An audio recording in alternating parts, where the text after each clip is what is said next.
الحمد لله الذي جعل نبينا شاهدا ومبشرا ونذيرا وداعيا إلى الله بإذنه وسراجا منيرا، والصلاة والسلام على النبي حبيبه المصطفى الذي أرسله بالحق والهدى وعلى آله وأصحابه أولي الصدق والصفاء، أما بعد فأعوذ بالله من الشيطان الرجيم.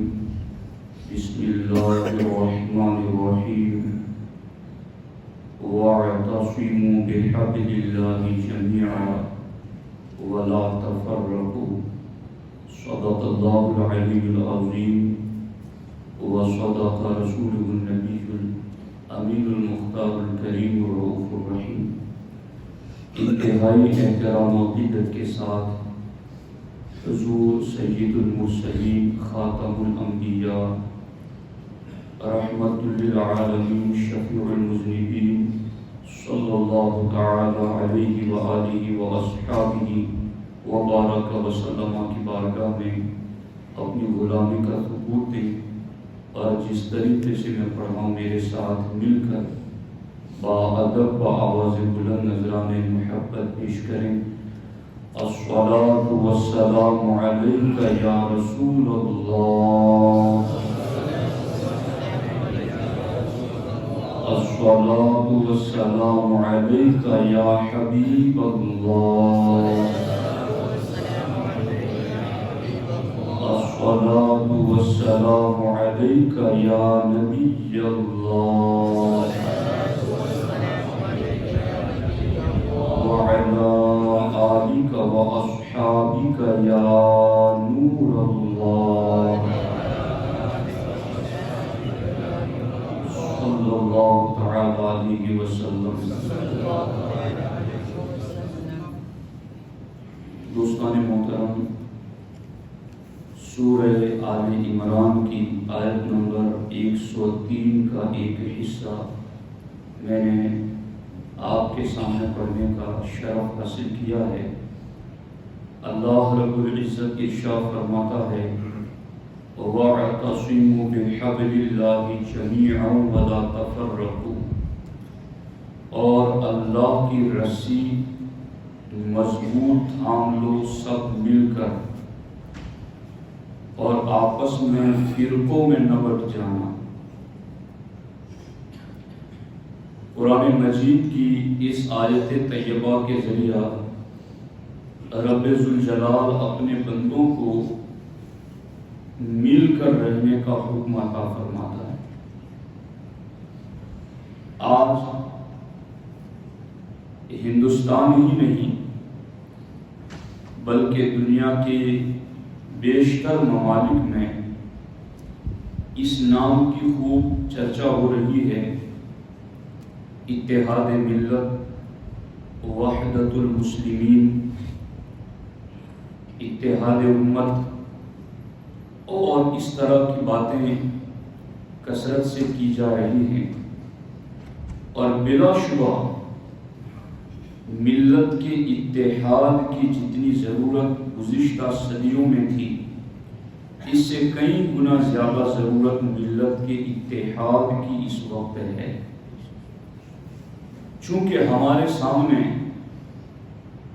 بہت سارے چیلنجز ہیں اور بہت ساری آزمائشیں ہیں. ان آزمائشات میں ملت کا متحد ہونا اور مسلمانوں کا اتحاد یہ نہایت ضروری ہے. مگر یہ اتحاد کیسے ممکن ہے؟ چونکہ آپ میں سے کئی لوگ ایسے ہوں گے جن کے سامنے اس قسم کی باتیں آتی ہوں گی. میں آج آپ کو قرآن و سنت کی روشنی میں ایک ایسا فارمولہ سنا رہا ہوں کہ جسے سننے کے بعد اتحاد کی بات کرنا ممکن ہے. اس کو ایک مثال کے ذریعہ آپ یوں سمجھ سکتے ہیں کہ جب ہم کھانا تیار کرتے ہیں تو اس وقت ہماری دیگچی میں چاول بھی ہو، دال بھی ہو، مرچ مسالہ بھی ہو، تیل بھی ہو، پانی بھی ہو اور گوشت بھی ہو، اور یہ سارا کچھ ہانڈی میں ملا کر جب ہم اس کو تیار کرتے ہیں تو اس سے بریانی کی شکل میں ایک غذا تیار ہوتی ہے، اور بندہ پھر اس غذا کو کھا کر طاقت حاصل کرتا ہے۔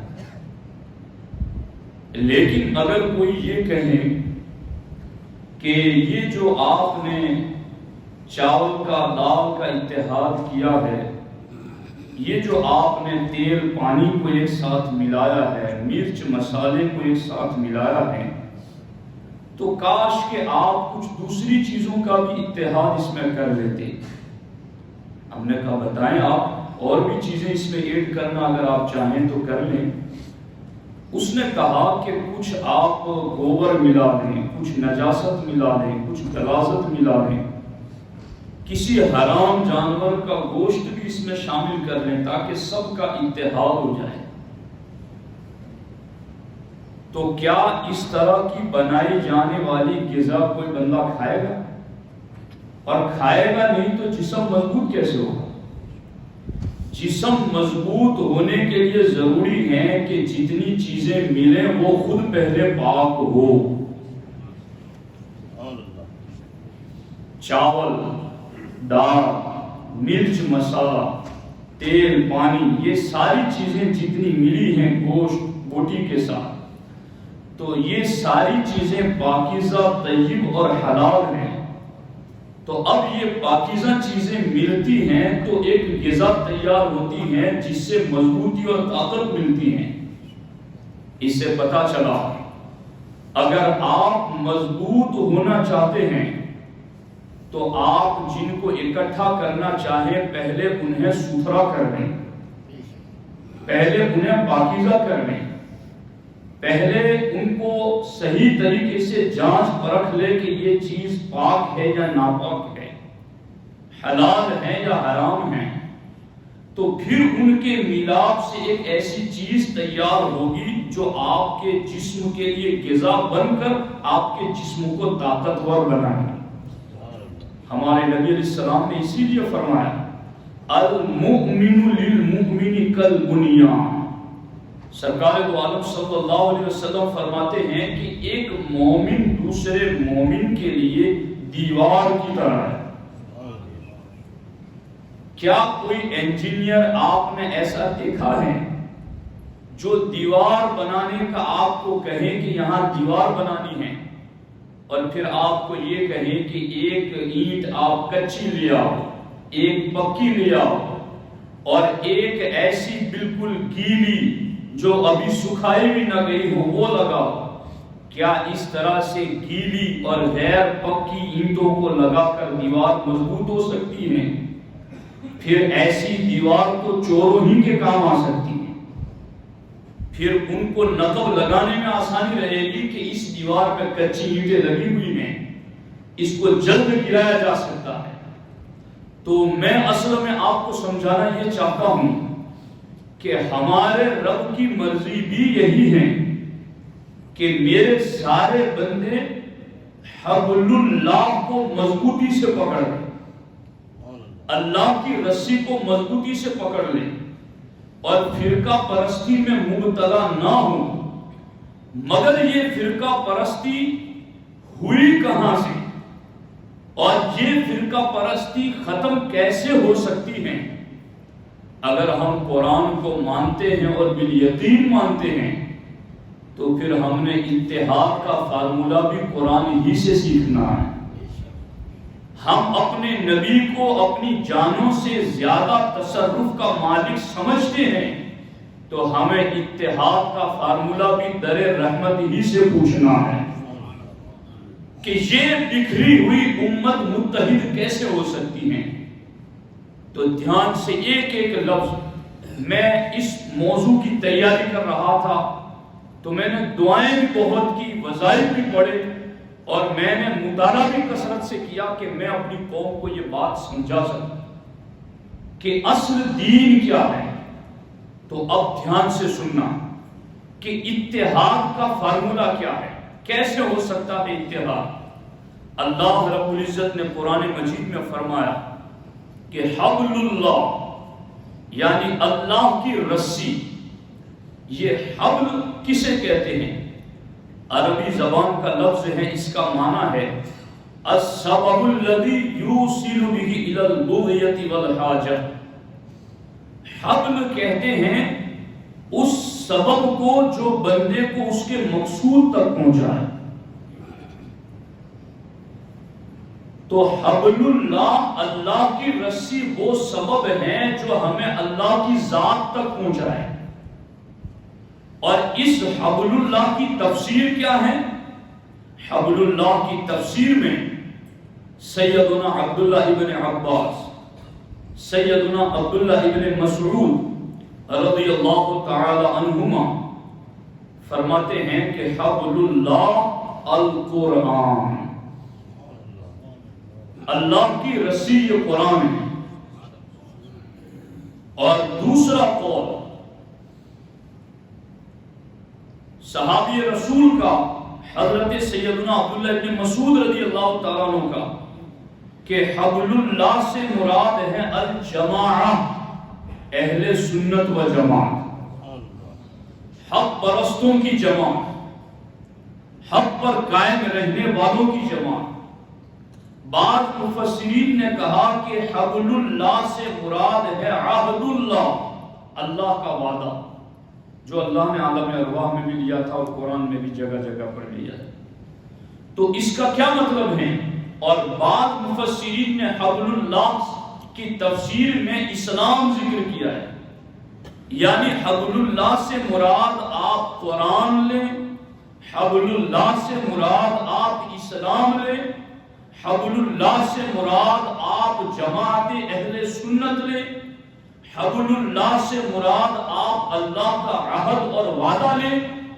اللہ فرماتا ہے اے میرے بندو، تم سب کے سب مل کر کے اس اللہ کی رسی کو یعنی پورے قرآن کو، پورے دین کو، اللہ کے ہر وعدے کو اور پورے اسلام کو تم سب کے سب مل کر مضبوطی سے پکڑ لو، تمہارا اتحاد ہو جائے گا. اور ولا تفرقوا، تم فرقہ پرستی میں مبتلا نہ ہونا.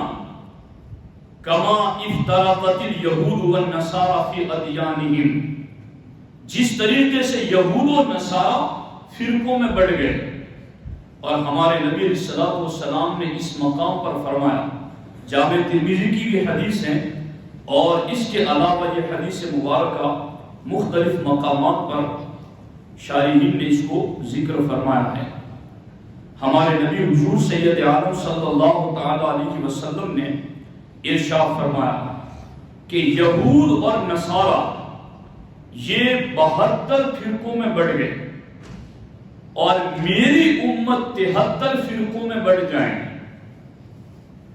اور ان 73 میں سے کلہم فی النار الا واحدہ. یہ اگر فرقہ پرستی کی بات کرنا کہ فلاں فرقہ غلط ہے اور آپ کو نشاندہی کر کے گڑھا بتانا کہ اس گڑھے میں گرو گے تو پاؤں نہیں، ایمان ٹوٹ جائے گا، یہ رحمت للعالمین نبی نے ہم پر رحمت کرتے ہوئے پہلے ہی بتا دیا کہ یہ حالات تمہارے سامنے پیش آئیں گے. اب ہمیں قرآن بھی کہتا ہے کہ وَلَا تَفَرَّقُوا، تم فرقوں میں نہ بٹنا، اور قرآن نے فرقوں میں نہ بٹنے کے لیے ہمیں طریقہ بتایا کہ تم حبل اللہ کو سب کے سب مل کر پکڑ لو، پورے دین کو، پورے اسلام کو، پورے قرآن کو، اللہ کے تمام باتوں کو تم مضبوطی کے ساتھ پکڑ لو تو تمہارے اندر اتحاد ہو جائے گا. اب یہ اتحاد سرکار کی حیات ظاہری میں تو سارے صحابہ متحد، ان کے بعد پھر اتحاد، مگر یہ امت میں اختلاف پیدا کیسے ہوا؟ تو اس کی بڑی پیاری اور لذیذ تفسیر اور بڑا اہم نقطہ جس کو اہل علم خوب اچھی طرح سمجھ سکتے ہیں، علامہ قاضی ثناء اللہ پانی پتی علیہ الرحمن نے تفسیر مظہری میں ذکر فرمایا. انہوں نے فرمایا کہ یہ جو جمیعاً ہے اصول کی گرامر کی بات مگر سن لی. فرماتے یہ جو اللہ نے فرمایا ہے جمیعاً کہ تم سب کے سب مل کے پکڑ لو، تو آپ فرماتے اعتصموا کہ فاعل سے جمیعاً حال بن رہا ہے. یعنی اس صورت کے اندر معنی یہ ہوگا کہ تم سب مضبوطی کے ساتھ پکڑنے میں اکٹھے ہو، یعنی تم کتاب اللہ کی تفسیر اور تعویل کرتے وقت اس چیز کو اپناؤ جس پر امت کا اجماع ہے.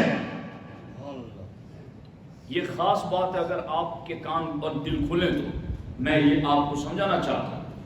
یعنی وَاعْتَصِمُوا بِحَبْلِ اللَّهِ جمیعاً. اللہ کی رسی کیا کیا چیزیں میں بتا چکا آپ کو تفسیر کی روشنی میں. اب وہ فرماتے ہیں جمیعاً کا معنی یہ ہے کہ تم سب مل کر اللہ کی رسی کو اس طرح سے پکڑو کہ جو امت نے قرآن کا مطلب، حدیث کا مطلب، اللہ، رسول، فرشتے، عقیدوں کے بارے میں جو عقائد قرآن نے، حدیث نے بیان کیے اور اس پر امت کا جو اجماع ہے، تم اس اجماع کے پابند ہو جاؤ تو تمہارا اتحاد ہو جائے گا. اب یہ فرقے کہاں سے نکلے؟ میں آپ کو صرف مثال کے طور پر یہ بات سنا رہا ہوں، دھیان سے سننا. کہ ایک ہے حضرت سیدنا ابو بکر صدیق رضی اللہ تعالیٰ عنہ کا پوری امت میں افضل ہونا. اس پر 1,20,000 سے زیادہ صحابہ کا اجماع ہے. کیونکہ ابو بکر صدیق رضی اللہ تعالیٰ عنہ کو پہلا خلیفہ 1,20,000 صحابہ نے مل کر بنایا. اور سرکار نے فرمایا میرا تو ایک صحابی بھی جدھر چلے تم چلو گے تو جنت تک پہنچ جاؤ گے. ان کی خلافت پر 1,20,000 صحابہ کا اجماع. اب فرقہ کب بنا؟ فرقہ اس وقت بنا جب صحابہ کے اس اجماع کی مخالفت میں یہ کہا گیا کہ ابو بکر پہلے خلیفہ نہیں تھے. تو اب یہ فرقہ بنا ٹوٹ کر.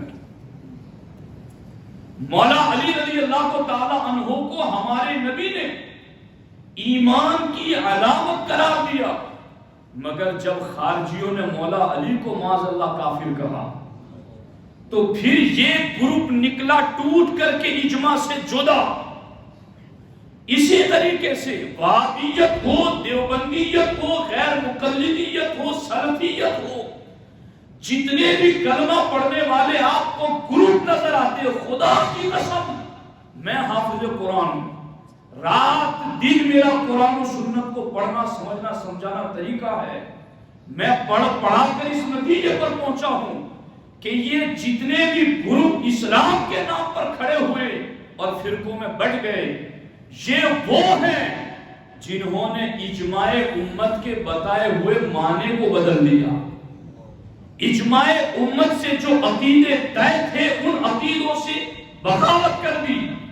امت کا اجماع تھا جن عقیدوں پر، ان عقیدوں سے جب بغاوت کر دی تو وہ خود کٹ کر کے فرقہ بنے. جماعت تو آج بھی اہل سنت و جماعت ہے. تو اتحاد کی صورت صرف ایک ہے اور وہ یہ ہے کہ جس نے اجماعی عقائد سے بغاوت کر کے فرقہ اور پارٹی بنا لی اپنی جدا، وہ اپنی الگ الگ رائے کو چھوڑ کر کے ان عقیدوں پر واپس آئے جن عقیدوں پر امت کا اجماع ہے. مجھے بتائیں کوئی کہ پورے قرآن میں یا پوری سیاستہ میں کسی ایک صحابی نے یہ کہا ہو کہ نبی کو معاذ اللہ غیب کا علم نہیں ہے. جب صحابہ کا اجماع ہے کہ غیب کا علم نبی کو ہے تو مطلقاً جس نے غیب کا نبی کے لیے انکار کیا اس نے اجماع کا انکار کر کے اہل سنت و جماعت اجماع سے ہٹ کر اپنا الگ فرقہ بنایا. جب امت کا اجماع ہے اس چیز پر کہ اللہ سبوح قدوس سبحان ہے، ہر عیب نقص کمی سے پاک مبرہ منزہ ہے، تو جس نے پھر کہا کہ اللہ جھوٹ بول سکتا ہے، تو اس اللہ کے بارے میں اجماعی عقیدے سے انکار کر کے اس بندے نے اپنا الگ فرقہ بنایا. ختم نبوت کا مسئلہ ہو، صحابہ سے لے کر آج تک پوری امت کا اجماع ہے اس چیز پر کہ محمد مصطفیٰ صلی اللہ علیہ وسلم بلا تعویل اللہ کے آخری نبی ہیں. کہو بے شک اللہ کے آخری نبی ہیں. مگر جب قاسم نانوتوی نے یہ لکھا کتاب میں تحذیر الناس میں کہ یہ تو زمانے کے اعتبار سے آخری نہیں ہے، یہ تو مرتبے کے اعتبار سے آخری ہیں، زمانے میں تو ان کے بعد کوئی اور نبی بھی پیدا ہو سکتا ہے، تو قادیانی نے کہہ دیا لو میں آ گیا تو کہتا ہے. یہ تھا اجماعی عقیدے سے اختلاف کر کے الگ فرقہ بنانا. اہل سنت اس جرم کے مجرم نہیں ہے. اہل سنت و جماعت کا کوئی بھی عقیدہ 1450 سال کے اجماعی عقیدے کے خلاف ہرگز نہیں ہے. جو کٹ کر کے اپنی ٹولیاں بناتے گئے انہوں نے اجماع امت والے عقائد سے انکار کیا اور فرقوں میں بٹ گئے. آج بھی قرآن ان کو کہتا ہے وَاعْتَصِمُوا بِحَبْلِ اللَّهِ جَمِيعًا، تم آ جاؤ اور اجماع والے عقیدے پر آ کر اللہ کی رسی کو مضبوطی سے پکڑ لو. یہ ہے اتحاد کی صورت اور یہ ہے اتحاد کا فارمولہ. اب کوئی ہم کو یہ سمجھانے لگے یا آپ کو یہ سمجھانے لگے کہ گوبر رہے، غلاظت رہے اور اس کو بریانی میں ملا دو تاکہ یہ تقویت بخش غذا بن جائے، تو اسے کھائے گا کون کہ طاقت بنے جسم کے اندر. اس لیے یاد رکھنا یہ ہمارا فرض ہے، یہ اس منبر رسول کا فرض ہے. میں یہاں کسی کو ایسا نہیں پاتا کہ کسی کو میں نے سنا ہو اور میں یہ بات کر رہا ہوں، لیکن حالات پر نظر رکھنا یہ بھی دین کے ذمہ دار کی ذمہ داری ہے. اصول فقہ کا یہ بھی اصول ہے کہ من لم یعرف احوال الزمان فهو جاہل، کہ جو مفتی بھی ہو اور حالات زمانہ کو پہچانتا نہ ہو تو وہ جاہل ہے. حالات آج پوری دنیا میں یہ بن رہے ہیں کہ یہ علائیں بلائیں ان کے نام پر لوگ گھسپیٹ کرنا چاہتے ہیں، اور کہیں دین کا لیبل لگائے ہوئے لوگ بھی چونکہ ان کے پاس علم ہی نہیں ہے، انہوں نے بڑے گیٹ کھول دیے جی آ جاؤ ہماری باہوں میں باہیں ملا لو اور ہم ہاتھ ملا کر آپ سے اتحاد کر لیتے ہیں اور ہم سب کو مل کر کے رہنا ہے. تو خدا کے بندو، حلوہ نجاست میں ملے یا نجاست حلوے میں ملے، نقصان حلوے ہی کا ہونا ہے.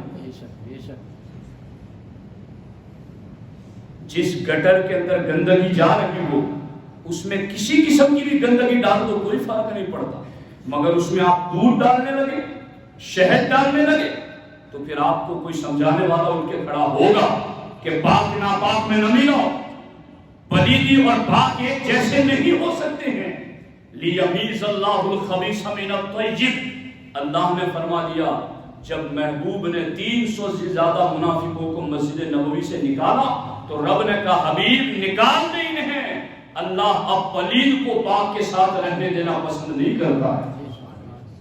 تو ساتھی میں اصل آپ کو جو سمجھانا چاہتا ہوں، ابھی یہ میری گفتگو کا صرف ایک ابتدائیہ مقدمہ تھا اور وقت اس پر ختم ہو گیا، لیکن میں آپ کو یہ بتا رہا ہوں کہ اجماع امت جن چیزوں پر منعقد ہیں، اور یہ وقت ہوتا تو میں اس کو پڑھ کر سنا، سرکار اعلیٰ حضرت نے اس چیز کو ذکر فرمایا ہے کہ فقہ کی 4 دلیلیں ہیں، مسائل کے اخذ کرنے کی 4 دلیلیں، قرآن، سنت، اجماع اور قیاس. اعلیٰ حضرت فرماتے ان 4 دلیلوں میں سب سے مضبوط دلیل اجماع امت ہے. اگر مجتہد کو اجتہاد کرنا ہو تو مجتہد کو جس چیز پر امت کا اجماع ہو چکا ہو اس کے خلاف اجتہاد کرنے کی مجتہد کو اجازت نہیں ہے. 1000 سال ہو گئے تقریباً یا اس سے زیادہ، ابھی امت میں مجتہد مطلق پیدا نہیں ہوا اس شان کا عالم۔ چھوٹے چھوٹے لوگ بیٹھ کر آج اجماعی مسائل میں باتیں کرتے ہیں، مجتہد کو اجازت نہیں ہے، مجتہد کو اجازت نہیں ہے کہ وہ اجماعی مسائل کے اندر اختلاف کرے۔ اور آگے اعلیٰ حضرت فرماتے ہیں اگر مجتہد کو اجماع کے خلاف کچھ نظر آئے قرآن میں کہ یہ اجماع تو اس چیز پر ہو گیا حالانکہ قرآن یہ کہہ رہا ہے، تو اعلیٰ حضرت فرماتے ہیں اگر مجتہد کو ایسا نظر آئے تو وہ یہ سمجھے کہ یہ میری فہم کا قصور ہے، یہ میری سمجھ کا قصور ہے کہ میں اجماع کے خلاف قرآن کو سمجھ رہا ہوں۔ اور اگر فہم کا قصور نہیں ہے تو وہ یہ سمجھے کہ قرآن کا وہ حکم منسوخ ہے۔ اجماع بہرحال اقوى الادلہ ہے، تو پھر کتنا پاور ہے اجماع۔ اور اہل سنت و جماعت کے جتنے بھی عقائد ہیں، اصول ہیں، وہ اجماع امت سے ثابت ہے۔ فرقہ پرستی کا طعنہ کوئی اہل سنت کو نہ دے۔ فرقے وہ ہیں جنہوں نے اجماعی عقیدوں کے خلاف لکھ کر کے بول کر اپنی پارٹی بنائی، ورنہ اہل سنت خدا کی قسم اہل سنت و جماعت کا ہر صدی میں مجدد ہوتا ہے جی۔ ان مجددین کو اٹھا کر دیکھ لو، ہر صدی کا مجدد عقیدے میں ایک ہی بات کرتا ہے۔ اور جتنے بھی کٹ کر کے جنہوں نے پارٹیاں بنائی ہیں، آپ ان سے پوچھئے کہ تمہارے اوپر 10 مجدد دکھاؤ جن میں سے کسی نے وہ بولی ہو جو تم نے کتاب میں لکھی ہے، تو آپ کو پتا چلے گا کہ فرقہ پرستی کر کون رہا ہے۔ یہ تو وہی ہوا نا، چے دزد دلاور بکف چراغ دارا۔ چور میں کتنا نڈر ہے کہ چوری بھی کر رہا ہے اور لالٹین بھی ساتھ میں رکھتا ہے، تاکہ کوئی اس پر چوری کا الزام لگائے تو کہیں کہ میں تو لالٹین لے کے گھوم رہا ہوں، ٹارچ لے کے گھوم رہا ہوں، میں چور ہوتا تو میں تو اندھیرے میں چلتا۔ فرقے کا طعنہ وہ دے رہا ہے جو خود فرقہ بنا ہوا ہے۔ اہل سنت و جماعت ہر دور میں اسلام کی غالب اکثریت رہی ہے، اور ایک فرد بھی اگر ہوگا اہل سنت کا تو وہ بھی جماعت ہے، اس لیے کہ وہ جماعت کا نمائندہ ہے، وہ جماعت اجماع والے عقائد کا وہ پاسبان ہے اور انہی عقائد کو آگے پھیلاتا ہے۔ تو میں نے آپ کو صرف ایک ٹیسٹ دیا ہے آج کہ یہ فرقے بنتے کیسے ہیں۔ اجماعی عقائد کے جنہوں نے اختلاف کیا اس کا الگ فرقہ بنتا چلا گیا۔ ہم اہل سنت و جماعت ہیں، اس لیے ہمارے عقائد وہی ہیں جو دور صحابہ سے لے کر آج تک جس پر امت کا اجماع ہے۔ اللہ کریم اسی پر ہمیں زندہ رکھے اور اسی پر ہمیں حسن خاتمہ نصیب کرے۔ السلام علیکم۔